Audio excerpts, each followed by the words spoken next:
Governor Scott Walker of Wisconsin. Governor, good to see you tonight, sir. And so I know you believe that it comes down to, you say, the most important thing on foreign policy is leadership. But how did the president fail to lead in these areas, in your view? Well, it's very concerning. You took the words right out of my mouth, talking about the JV reference from nearly a year ago. This is a president who the other night not only talked about turning the page, he talked about the shadow of crisis having passed.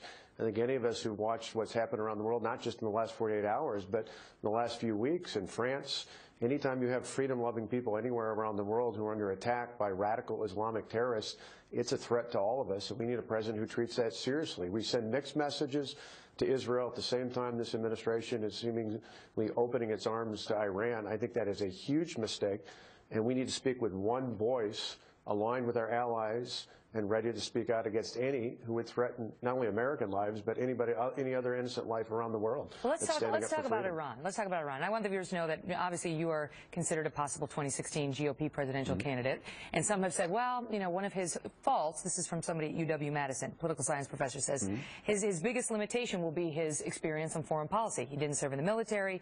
He's rarely had occasion to comment on foreign affairs. Well, here's your opportunity. Iran.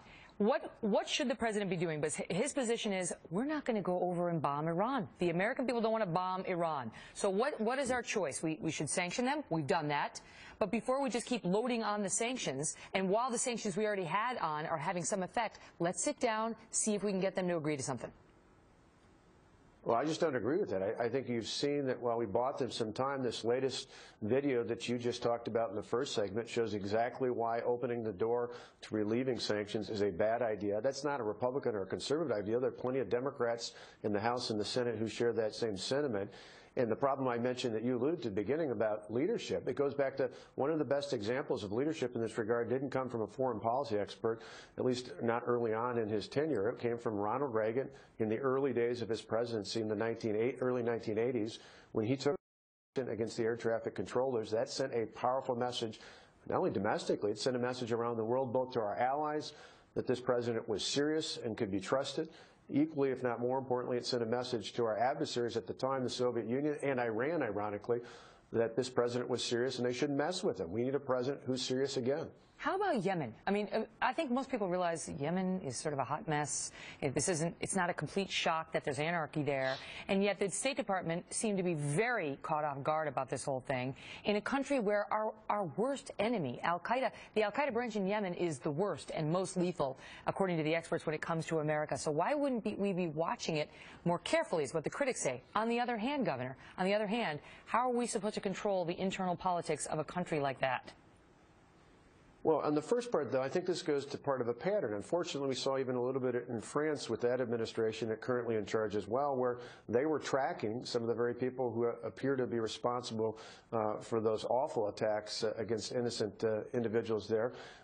When you have an administration, whether it's in the United States or France or anywhere else, who doesn't take seriously those threats, who doesn't invest the resources needed to take those threats seriously, you open the door to chaos. And I think that's just something we all should have learned after 9/11. It's not a matter of if there'll be attempts, it's a matter of when. And we need to be prepared here and around the world to make sure the fight doesn't come to us, that we take the fight to them. Whether it's in Yemen, whether it's Iran, whether it's anywhere else out there, there's a concerted effort that if we want to protect our families, our children, our livelihood here in the United States, we've got to be prepared to act elsewhere. Last question. When are we going to get an announcement from Governor Scott Walker on whether he's running for president?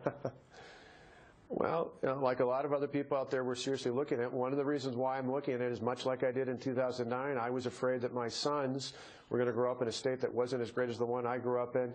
Thankfully, my state is better more than 4 years later, but today I have those same worries about this country. So probably by this summer, we'll have to make a decision one way or the other. And if so, we talk about how to make this nation a better nation, not only for my sons, but for all those in their generation and those yet to be born. Well, we look forward to keeping that conversation going. Governor, good to see you tonight. Thank you, Megan.